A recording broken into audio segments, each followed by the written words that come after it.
Ya defende el mga barangay opisyales del barangay de Tumaga kunal konsehal Mel Sadain kontra kunal mga mali asigun informasyon ya ase kalayat mas temprano ken opisyal takore para vice-alcalde ya distribuhi aligawmente aros kunal mga vivientes del tal sitio ng barangay ay mediante que prohibido este durante este tiempo del eleksyon asigun mismo kunal kapitana del Tumaga Jackie Lim.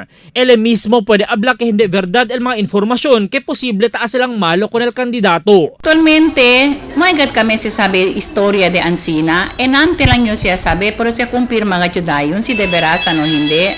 Como sabi nga niyo, unmoher lang siya sa kalaya del istorya na which is hindi si De Verasan, no ay se sucede kina barangay. Ya sa alarbaw el otro mga opisyal del barangay con el asunto, siendo hindi asigun bueno el mga chismis para asilang malo kun sa dain, isa lang mismo, hindi takre con este. Kay ese hindi De Verasan, kay el barangay de Tumaga no hay ui algún noticia de ese ganing que si attorney tadali sila mga aros como allegedly tablagan ito. Personalmente ya explica el purok líder del barangay Perlita Ramos que un persona el kenya hace kalayat con este del ayer que elegomente 2 kilo kada individual el distribuhi si sa dain que hindi asigun verdad. Lamay ko di mermana, kay lamay ko attorney mer, si Cosal De Verasan, kay kagwapo kay mang-clarify kita kay timora ba abla-abla ba De Verasan kay damalo el kandidatura de atun vice. Asin na yung abla. Lo mismo el konsel sa dain niya apela que posible un trabajo este para silang malo su nombre este tiempo de la eleksyon. Ese mga dalida de Ancina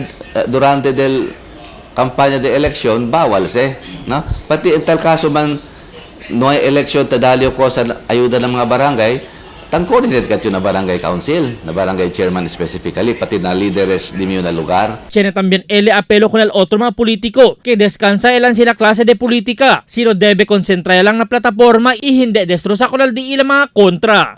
Tamira yo dol, especialmente almost pakabada el kampanya, no?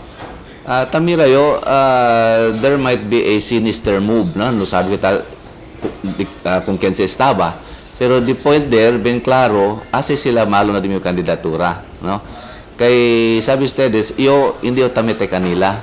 La kampanya yo on the basis of di mi plataforma lang. Ya hace claro más temprano el COMELEC que prohibido el mga klase del vote buying o dalida del mga las cosas que tiene valor na mga botante. Y si tiene quien viola con este, el posible man desqualify el un candidato. 16 día lang también el yakeda para man kampanya el mga politiko. Por eso kada igualan diskarte ya, talarga el mga politiko. Albert Luna, Dateline, Zamboanga.